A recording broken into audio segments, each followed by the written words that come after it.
Welcome to Vocabulary with Mnemonics. This word means to cancel or take back something officially.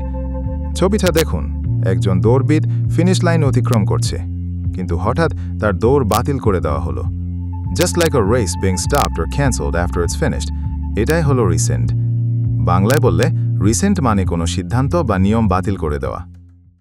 Contrite or remorseful মানে নিজের ভুলের জন্য সত্যি সত্যি অনুতপ্ত হওয়া। ছবিতে স্বামী স্ত্রীর সামনে দু হাত জোর করে ক্ষমা চাইছে। In English, the remorseful husband is apologizing to his wife with folded hands. Effrontery মানে নির্লজ্জ সাহস বা বেহায়াপনা। ছবিতে একজন নেতা বড় ভুল করার পরও নির্লজ্জভাবে জনসম্মুখে দাঁড়িয়ে আছে, কোনো অনুশোচনা নেই। In English, a leader who has made a mistake but still shows no shame. That's effrontery. Hyperbole মানে অতিরঞ্জিত কথা। In this picture, একজন ছেলে মেয়েটিকে গল্প বলছে। সে বলছে, আমি তো একদিনে 1000টা পুশ-আপ দেই। In English, a boy telling a girl, I've done 1000 push-ups in a day. That's hyperbole.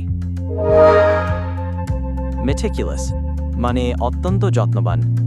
ছবিতে একজন বাবা সন্তানের হাত ধুচ্ছেন খুব সাবধানে, প্রতিটি আঙ্গুল ধীরে ধীরে পরিষ্কার করছেন।